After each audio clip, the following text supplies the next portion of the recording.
magazine, the Sunday Mirror magazine, is saying.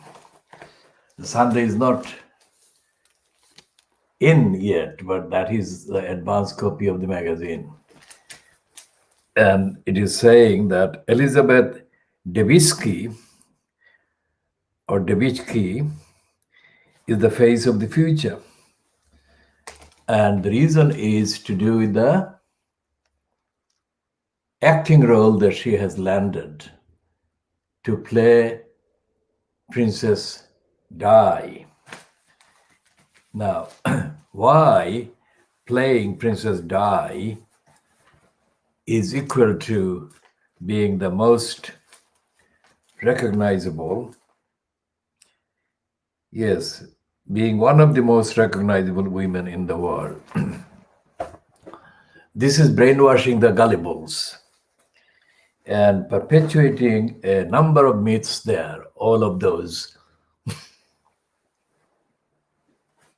to do with cultural kind of imperialism of the media and the propaganda outlets and the organs.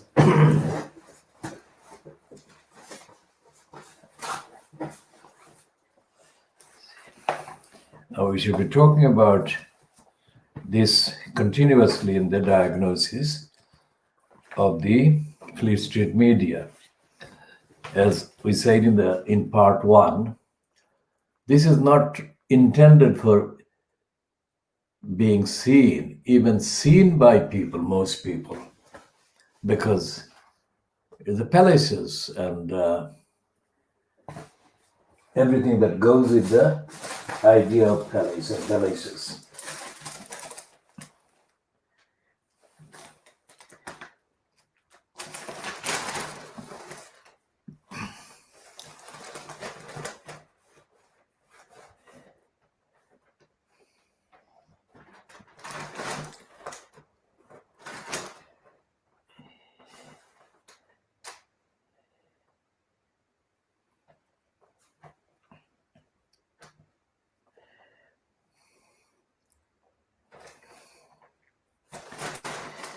And the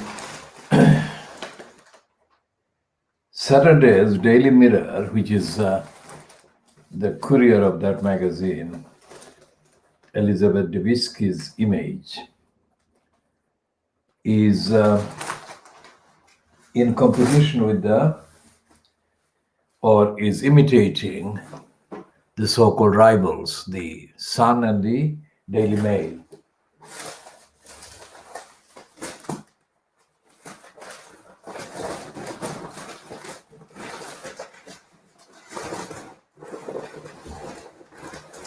The Sun, the Daily Mail, and the Daily Express.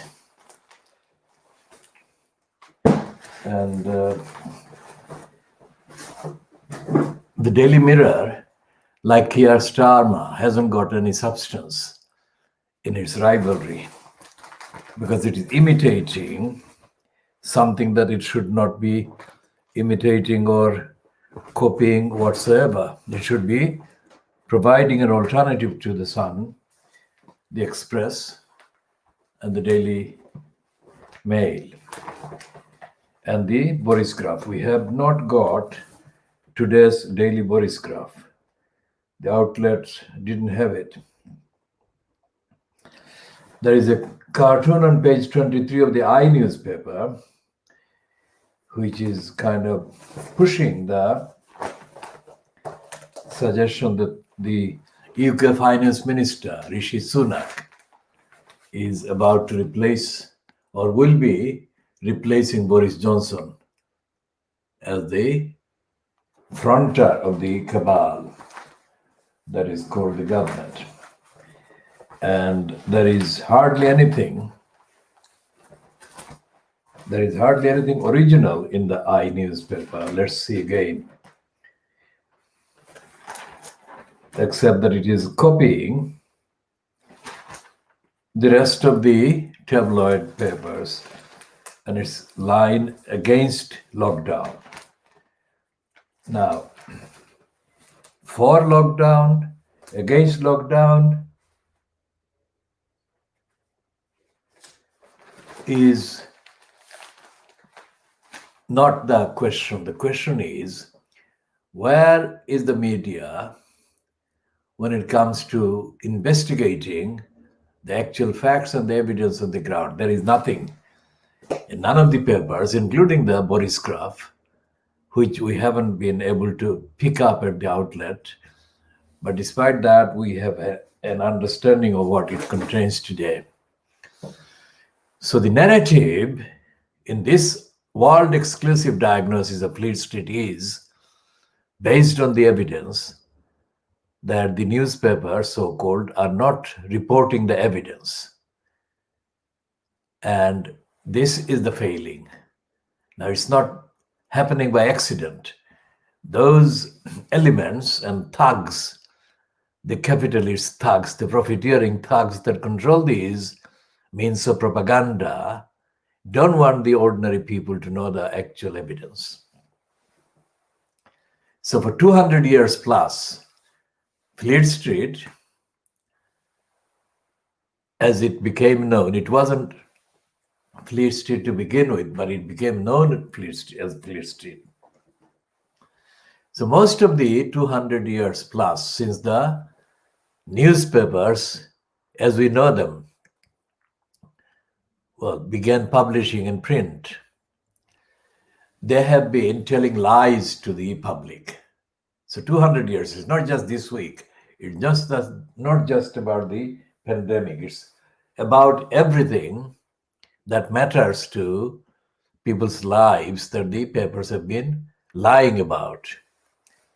And I cite the example of the 2 pages, 3 pages or whatever, big spread given earlier in the week to Harold Evans. And the reason Harold Evans became kind of as well known as a journalist, or as some have said, journalist, editor's editor, and all the rest of it, is to do with the fact that he persisted with the campaign against the Distillers Company while he was editing the Sunday Times in the late 1960s. And the Distillers Company were among at that time, the biggest buyers of advertising space in the Sunday Times. So it was quite a serious decision that Harold Evans made to expose as a big wrongdoer the Distillers Company, which was paying the Sunday Times a lot of money in advertisements. That is something that was significant then, and it is significant any time. So that decision stands out as the single most important decision in his editorial career.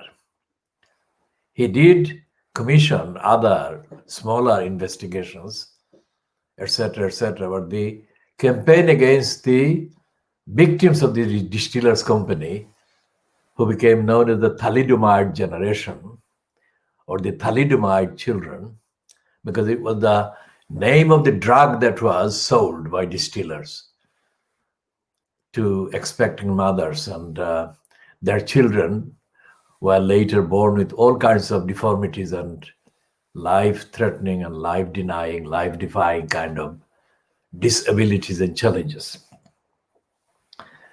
So the reason why I'm referring to this is to make the point that if the newspapers had been doing their job, then Harold Evans would not have to have made the decision at all, because it would be being covered by other newspapers and even by the Sunday Times as well, before he made the kind of milestone decision to confront distillers and expose them, which he did.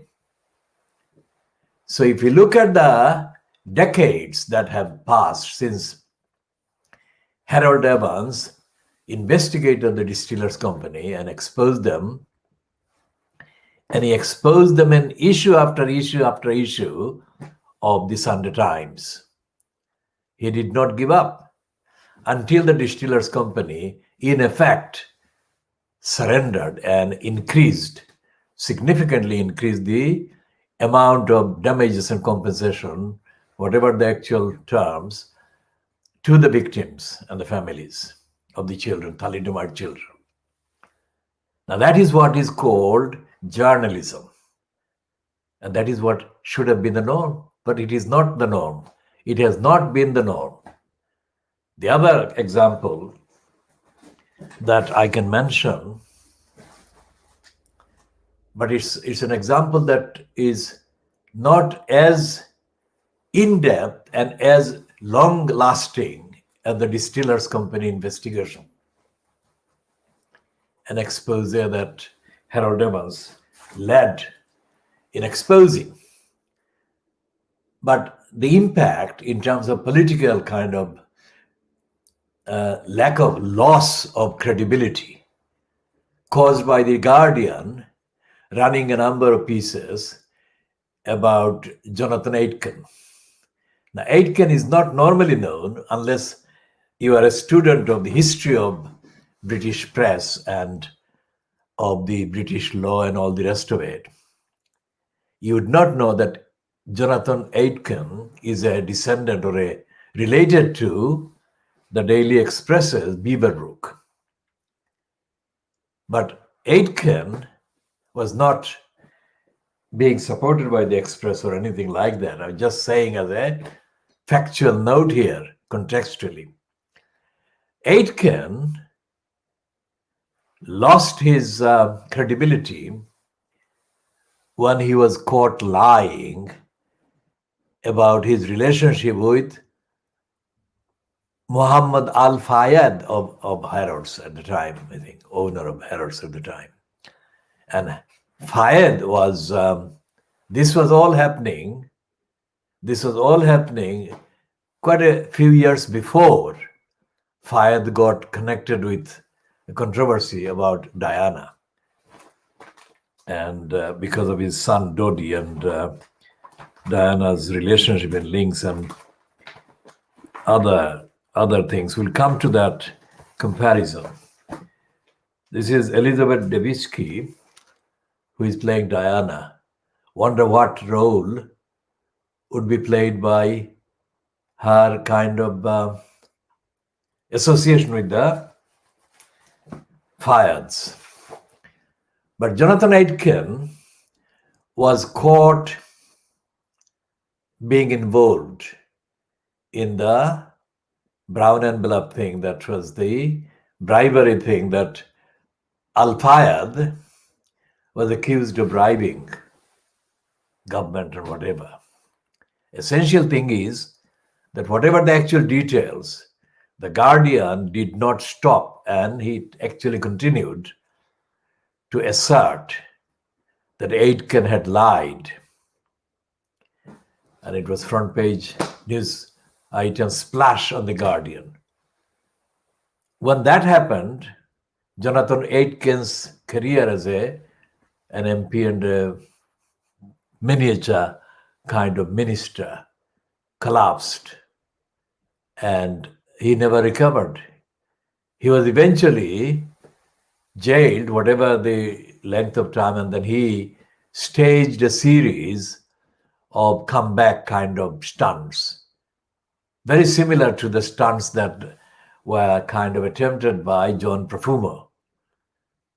Now, Profumo was what? Profumo had left 30 years earlier, the government, and Profumo's scandal brought down the Conservatives eventually.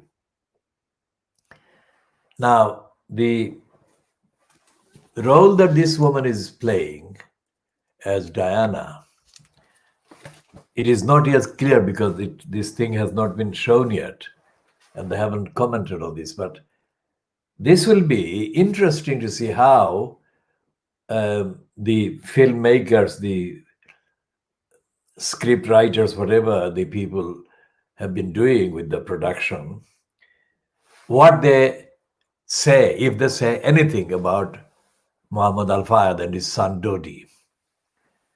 And I don't think that they will say anything about what Al Fayed has been doing since the death of his son in the car that he was traveling in with Diana.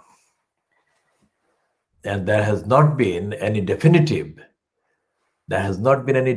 account by anybody in the British kind of public life or publishing about what the truth was or is about Al Fayed and his claims and his connections with the royal family, so-called. I say so-called because I don't believe in the excessive zeal shown by the gullibles and their gullible makers, if you like, or their brainwashers. If the institution is a constitutional monarchy, then the 85 million annual, whatever they are celebrating today, is not justifiable.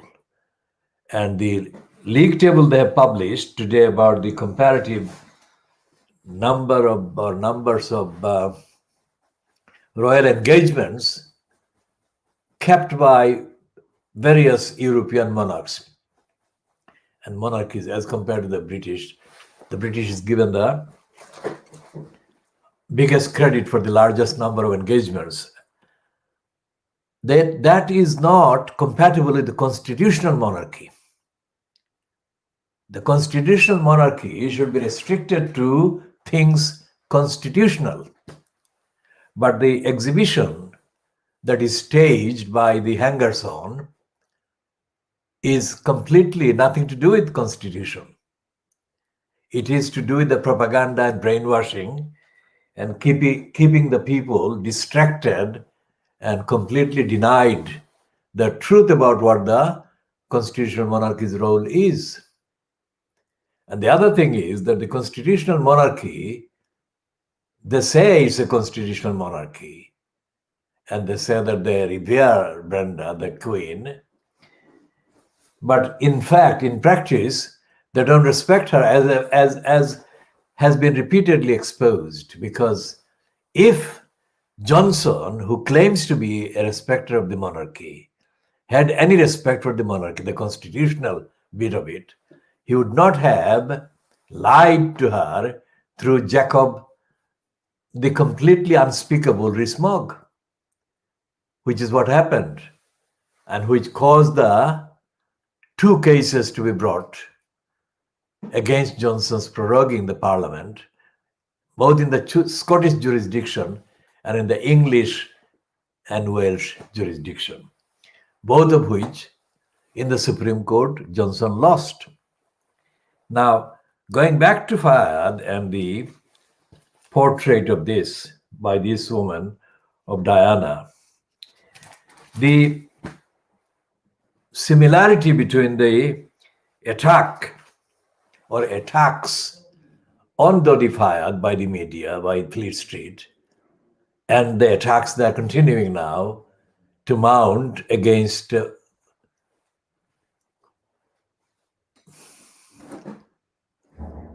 Harry and his wife, Meghan. This is remarkably similar.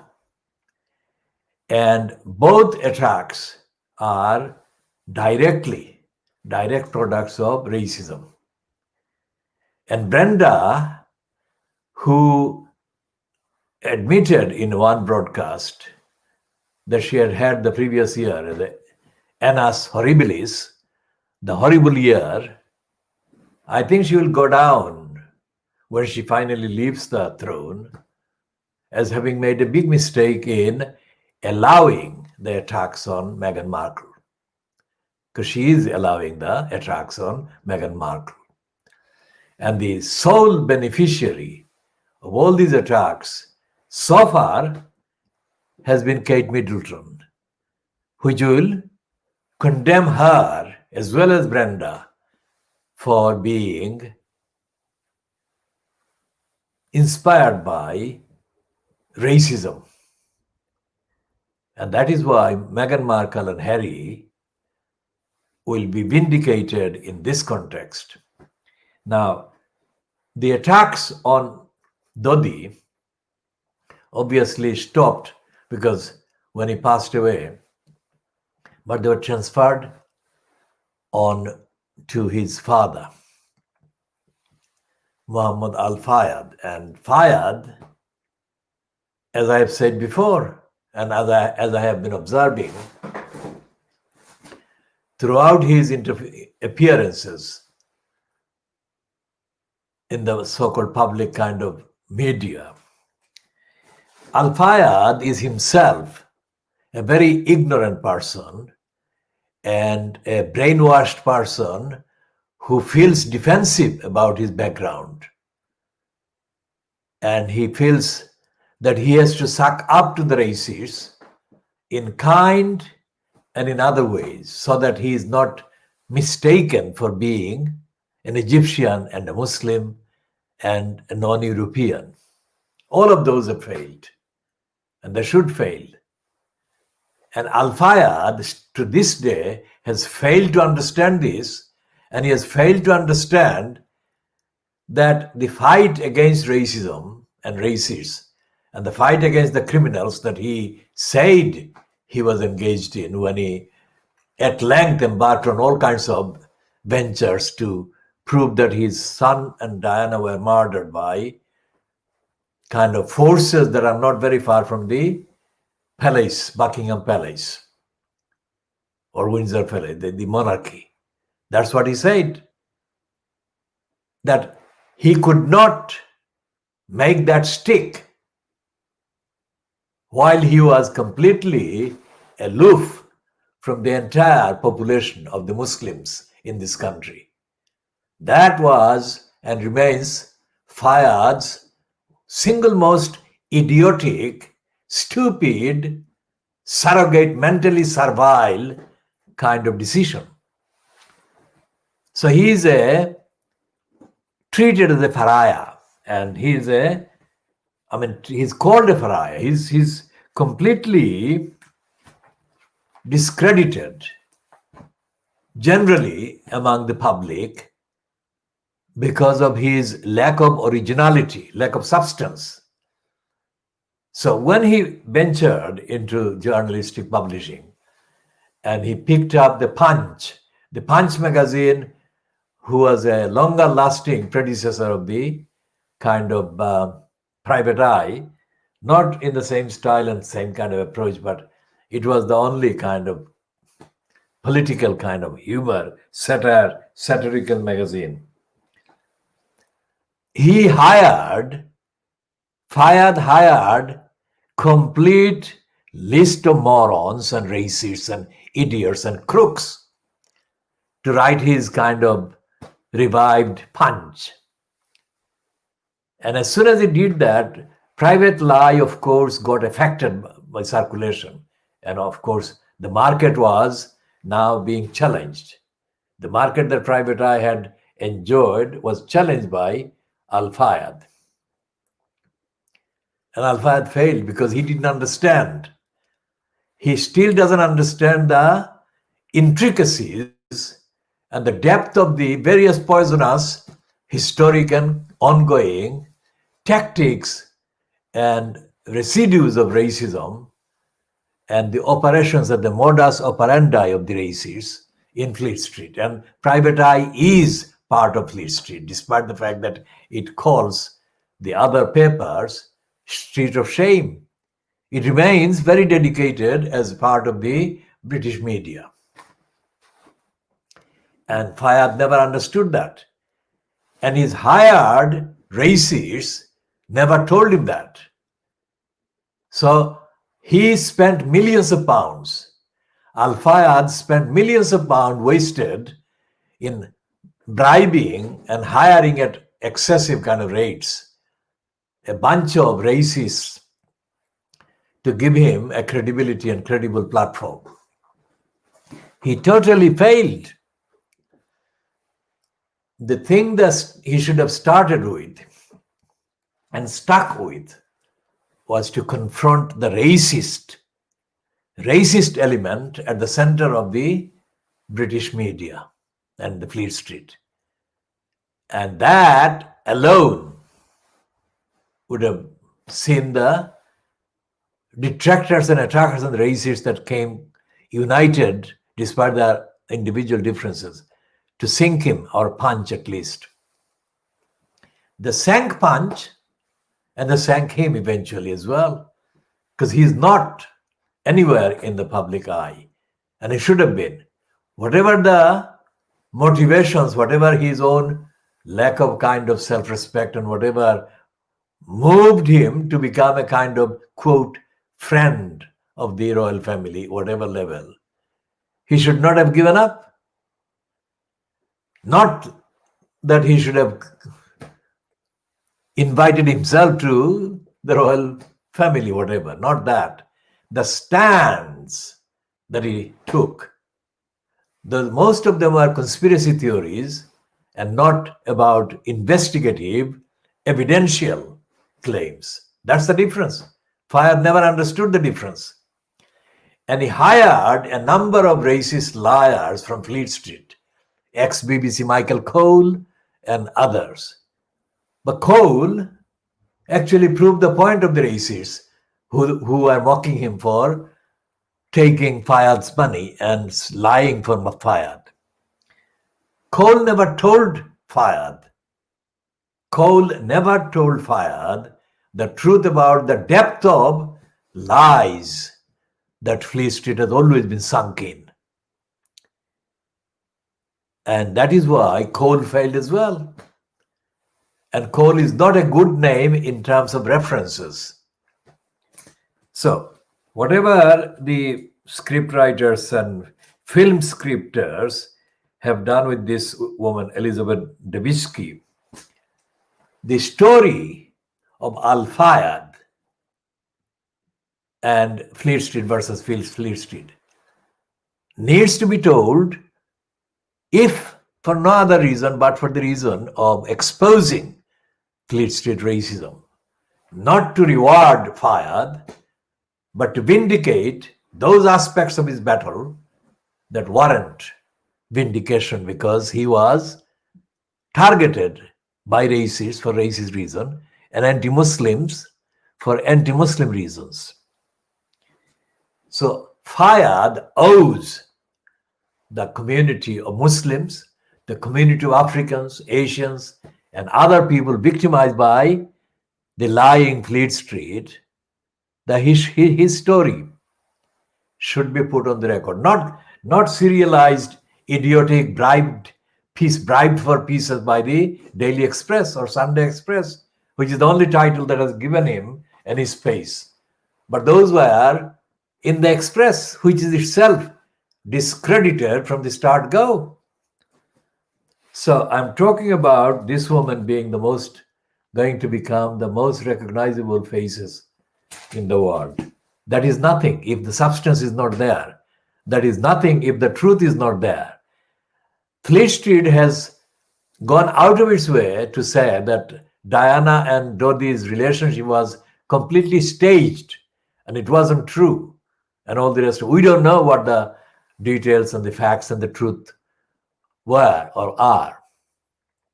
And Al-Fayed has completely let himself down, let his son down, by not telling the public, telling the world what the truth was and is in terms of the relationship.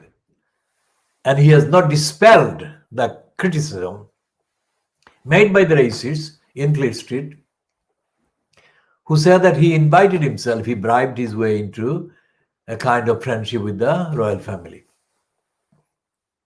That has to be investigated objectively and the evidence published. And I think that Fayed owes an apology to the people, the real ordinary victims of racism by Fleet Street. And he owes the apology to the people every day whose lives and whose rights and whose humanity are being denied and being completely linked to their level of access to human rights services everywhere. The fact that some people, whatever the number, some people are seeking asylum and refugees in this country is not an incidental fact. It's a central fact of the whole equation, and the lack of accountability and answerability by the racists and the imperialists and the descendants of imperialists and the criminals who are doing business now under different guises, but at the expense of the very same people that they had colonized. Here, as well as abroad. Here meaning the gullible, white indigenous people who were and are part of the empire mentality being imposed on them, which is why they are not telling either today or at any time the detailed facts of what is happening with the pandemic. What are the facts? What are the facts? There is no facts, just whispers and spin. That is what has been going on with the newspapers over the last, 7-8 months. And that is what is dominating the weekend editions, the extended editions, running into thousands of pages altogether, which are completely empty of substance, of facts. And that is a denial of democracy. That is a denial of democracy. Democracy warrants, demands, and is based entirely on the actual integrity of the representatives of the democracy, telling the truth to their electors, electorates, and their communities. And democracy is important for the health of the public, of society, not only in terms of the physical health, but also the mental health, and also the health in terms of the basic entitlements to rights and facilities. Look at the UK, and there even now, even this week, in the so-called kind of remote conference, Keir Starmer came across as an idiot on everything he said as a stunt. He said that he was going to reconnect the Labour Party with the people who voted on the 12th of December 2019 for the cons fronted by the conman Boris Johnson. He got that wrong, because it is not those people who voted against the Labour Party. It is the Labour Party which ceased to exist. So it wasn't like they were making a choice. The Labour Party felt that it was doing something. Labour Party in the sense of, or in the personality, whatever personality that means in terms of Jeremy Corbyn, the Labour Party felt it was doing its best to keep the voters loyal to the party at the 12th of December 2019. But for years, the Labour Party has ceased to be. And Keir Starmer was an integral part of the campaign of lying and betrayal and treachery against the idea of the Labour Party, as he has been now proving by sacking this young MP from Manchester, Nadia Whitton, for daring to vote against torture. Now, Keir Starmer is a torturer, is a supporter of torture. Now, is there any doubt about that? He has sacked them. He has sacked her, and he has condemned the other ones, another 16 or 17, including Corbyn, who voted against the torture bill. So Keir Starmer is not delivering democracy, because he is not delivering rigorous demand for accountability from the Conservative fronted by Boris Johnson. And he is failing to stop torture, cruelty, and other legislation. What an idiot. Now, who says Keir Starmer is a forensic examiner of the evidence? Even Corbyn said that, and Corbyn didn't say that as an original phrase devised by himself. Corbyn only copied somebody else's phrase, forensic examiner. Forensic examiner is a cheap kind of phrase to use, just like that. in order to justify anyone being called a forensic anything, there has to be on the table, available, accessible, in public,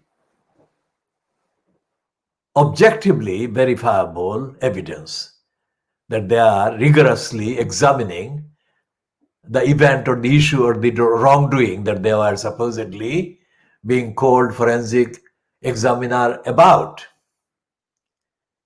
So he didn't. Starmer, despite being given the spot of shadow Brexit secretary, whatever, he failed. Starmer is an amateur. Starmer is an intellectual pygmy. He's not an intellectual giant. He is an intellectual pygmy being peddled and promoted by reckless Brexiteers and assorted other criminals who don't want the ideals of the Labour Party to be implemented by any government that ever is formed in the name of the Labour Party. Starmer is an intellectual pygmy. And I'm saying it on the record here. Keir Starmer is an intellectual pygmy. In the years that he was shadowing the so-called Brexit kind of minister or secretary of state or whatever, Keir Starmer did not pin any of them down on the evidence of their behavior, on the evidence of the international legal framework. Starmer was behaving like a cocky schoolboy who had just discovered something by accident and couldn't contain his excitement because he was bursting unless he could share the achievement that he saw in that accidental burst, kind of bumping into a kind of one-off discovery. And I think, observing his performance, that Keir Starmer was being egged on to behave as he did behave because Jeremy Corbyn, his leader, was not performing as a leader. And so therefore Keir Starmer was put against a very law-skilled leader. And so therefore it was easy for Keir Starmer to be painted as a high achiever. When compared with Corbyn, it's very difficult to see how anyone could not come across as a better performer, a better achiever on their feet in the House of Commons than Jeremy Corbyn. Because Corbyn wasn't even reading, not that reading equals getting wisdom, but reading is essential. Reading the stuff in the Fleet Street papers in the mainstream and watching the contents of the mainstream output is essential for reference, absolutely essential for getting things in context about what is abroad in terms of what is around on the table for most people, what most people are looking at. So for an effective leader, he had to, or he was obliged to, and it was necessary for him to address those issues. He didn't. He didn't. And the reason why he didn't is not an accident. Corbyn never had it in him. Corbyn is not a deep thinker, and Corbyn hasn't got a narrative. Despite his bots and other idiots that have been campaigning for him to become prime minister for the last 4 or 5 years, those people are themselves racists and ignorant people, which is why Corbyn remains a racist even after leaving the post of leader, being accused of being anti-Semitic, anti-Jewish racist. I'm saying that Corbyn is not only anti-Jewish, but he is anti-Muslim and anti-other people. And I'm not saying this by overlooking the role that Israel is playing against the Palestinian people whose house, that is the homeland, Israel has taken over. So it's not like I'm accusing the Jewish people of doing wrong as Jewish people. It's the state of Israel that is doing those things, and the Labour Party has failed. Labour Party has failed to identify the distinction between the state of Israel and its attacks on innocent people, children and others, and the Jewish people. Jewish people must be distinguished from the state of Israel. And the movement in Israel by Jewish people against the state of Israel is something that should be reported by the British mainstream, but it is not. And yet there is a significant movement inside Israel by Jewish people who are residents in Israel and Israeli citizens. They are saying that the state of Israel is wrong and the state of Israel should not exist. That is what they are saying. I'm not saying it. I'm not in Israel. I'm just observing what is being said in Israel itself. So, why did Corbyn not make any effort to engage on that particular matter? Why didn't he speak to the people in Israel who were actively campaigning against the state of Israel? And they are now, and they had been for a long time. Why didn't Corbyn talk about the African black-skinned Jewish people that Israel was deporting? Why did he say that? And if he didn't say that, why didn't he say that?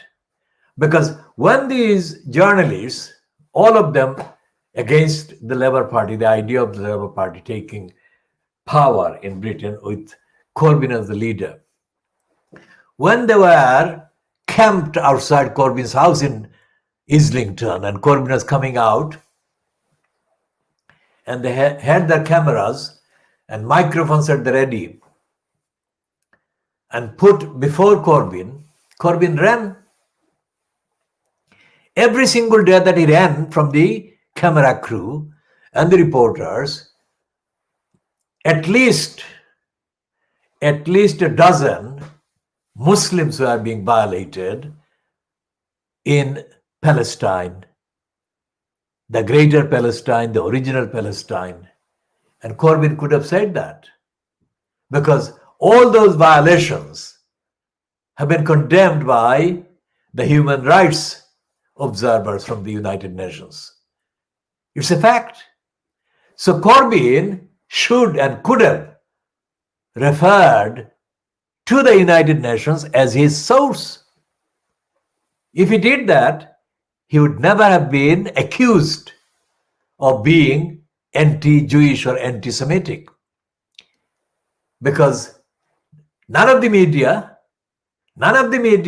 including The Guardian, which is anti-Corbyn and pro the state of Israel, they have not been able to criticize the United Nations findings. No, they have not. Because if they did, they would be the ones who would be laughed at. So what I'm saying here is that Starmer is doomed to fail. Because Starmer is repeating the same illegal, unlawful, unconstitutional lies that were heaped and hurled at Jeremy Corbyn, because Corbyn was a very ignorant, ill-read leader. And Keir Starmer will be found out. Well, I never needed to find him out because I have been aware of his complete racism and unfitness for this kind of office. I mean, when he was in post of the DPP in 2011, my organization, my campaigns, for very good, factual reasons, communicated to him information about imminent criminal activities that were about to fall, and they actually were carried out. And there was no response from Keir Starmer, no response from the Crown Prosecution Service, no response from the local police. So it's not like we were engaging in some kind of party political or any kind of political careerist sort of game. It was real stuff. Crimes were being committed in Tower Hamlets, while Keir Starmer was the Director of Public Prosecutions, who was being made aware of a series of criminal activities. So Starmer didn't answer, nor did any of his kind of line managed or line mismanaged personnel or colleagues in the Crown Prosecution Service. What I'm saying is that after the disastrous behavior by Ken Lying Still Livingstone, who hijacked the leadership of the GLC, immediately after Andrew McIntosh did the hard work and won the GLC Labour Party's election against the Tories, led by this Horace Cutler, completely unsuitable leader, Horace Cutler. So Ken Livingstone and his crony and his gang embarked on a reckless campaign of destabilization and discrediting the idea of democracy by embarking on stupidities dressed as socialism. Now, these people have no idea about socialism. They discredited the idea of socialism. So therefore, Thatcher strategically was advised to destroy them, which she did.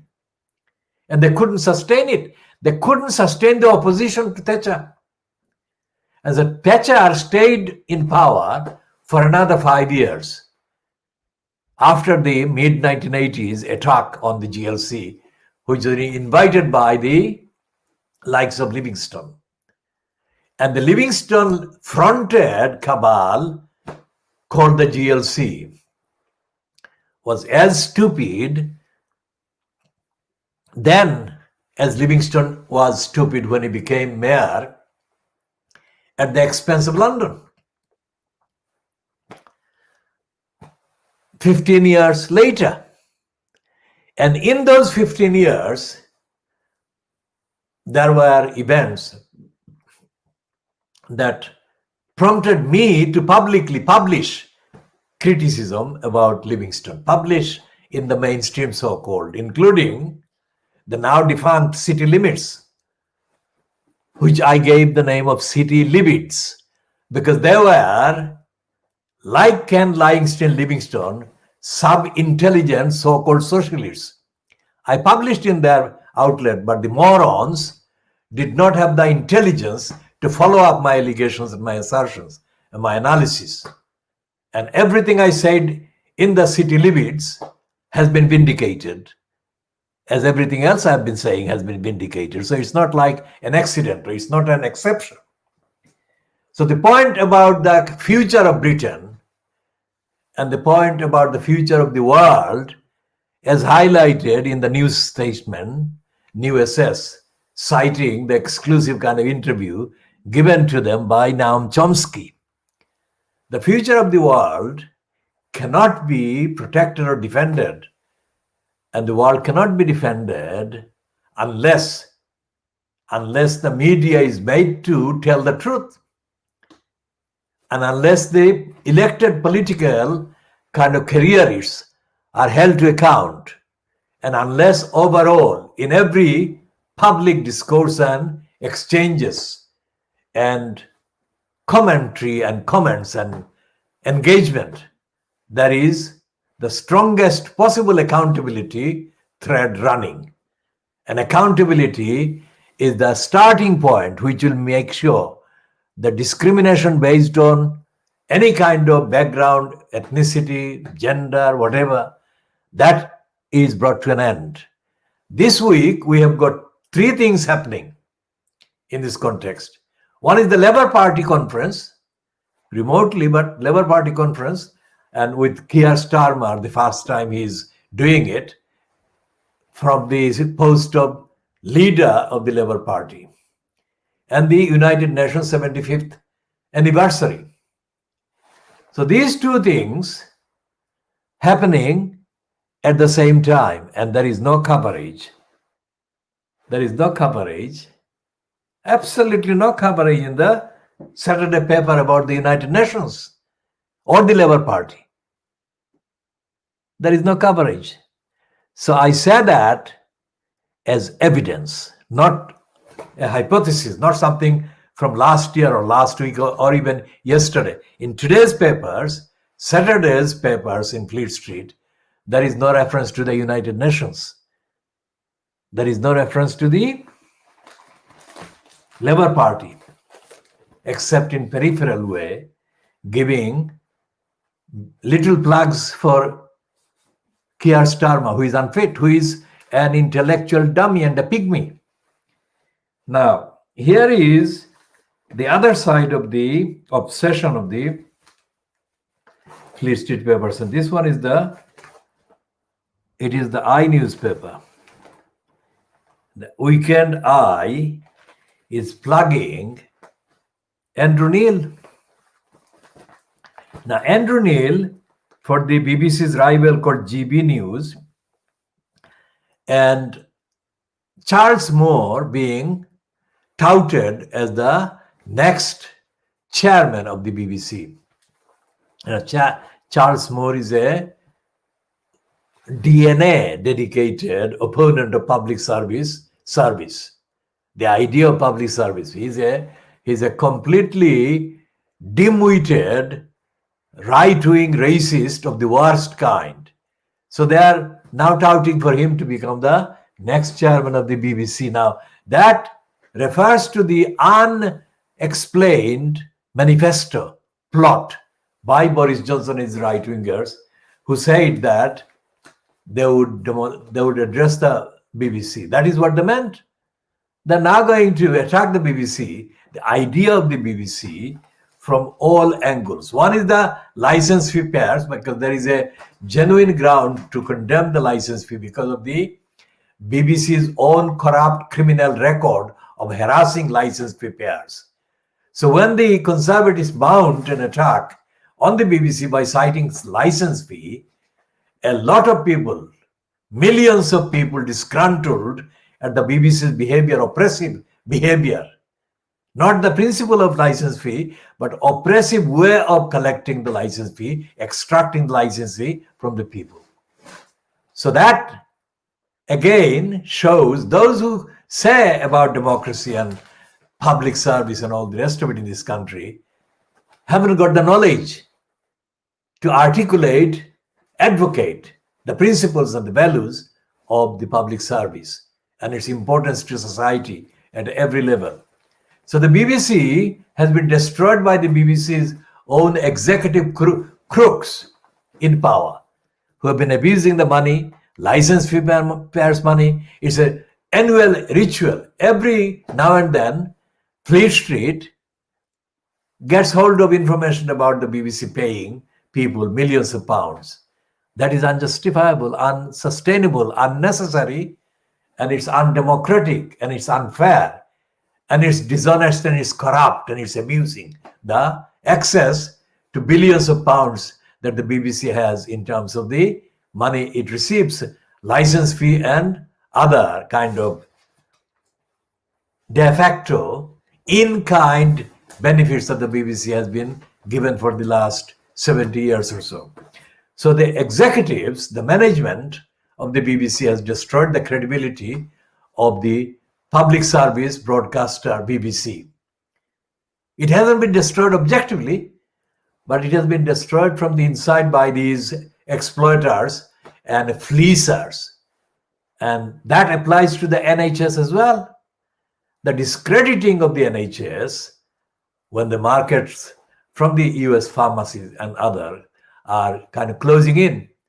That has been done by the consultants and other criminals that have been fleecing the NHS and then undermining the idea of the NHS, delivering genuinely delivering equitably and fairly and equally health service at the point of need. That has never been delivered. That has never been tested by a rigorous accountability process being in place. And the same thing applies to the BBC. There is no accountability process in place. So what has been happening is that all these kind of devils in the shadows, devils in the form of the right-wingers, the racists, the imperialists, and opponents of democracy and accountability, who wanted the BBC to be turned into another Sky or another kind of money-making kind of thing for the small number of exploiters and criminals, and keep the majority of the public in the dark about things that are happening.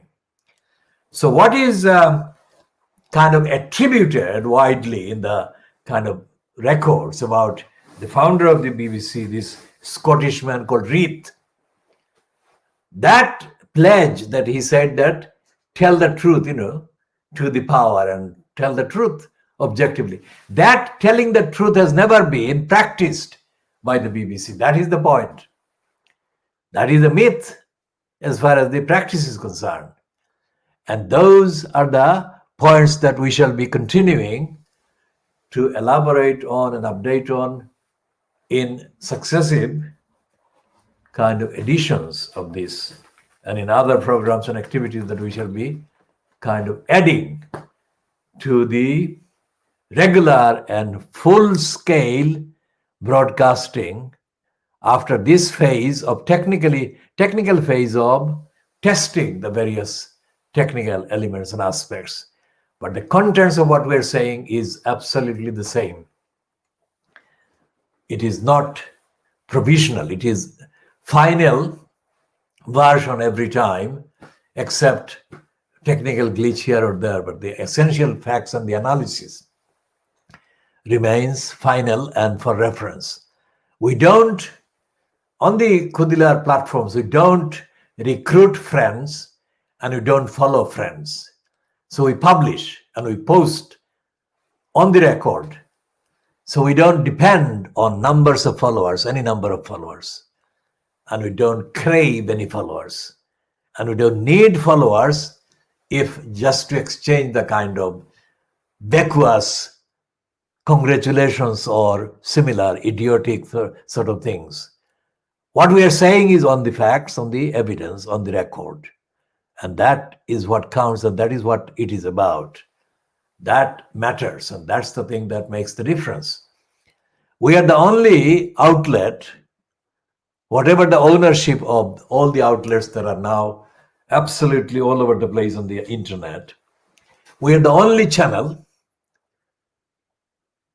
around anywhere being beamed and broadcast from anywhere at the present time, and so far, that is saying these things, original, investigative, objective, universal facts.